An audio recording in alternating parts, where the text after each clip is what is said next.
هذا هو مدخل قصة جديدة لأطلال مصنع تكرير الملح الأردني القابع في منطقة الأزرق، والذي توقف عن إنتاج الملح بعد تراكم الديون عليه منذ عام 98 نتيجة ظهور منافس جديد تدعمه الدولة، ما أدى إلى إغلاقه وتهديد حياة 1200 أسرة بالإفلاس جراء الديون المتراكمة عليهم، أي ما يعادل 90% من ساكني الأزرق، ممن كانوا يتخذون من مصنع الملح مصدرا رئيسيا لكسب قوتهم.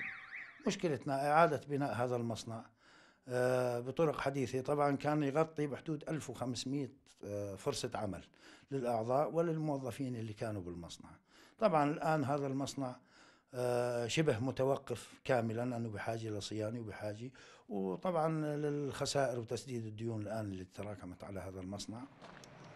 ذرات هذا الملح المنثور على الأرض تشكو حال ساكني منطقة الأزرق الذي تعثر نتيجة إغلاقه، فهذه هي الرافعة وهذه الطاحنة التي أكلها الصدأ تسردان لنا بصمت قصص مئات الأيدي ممن وقف أصحابها خلفهما على مدار عقدين من الزمان.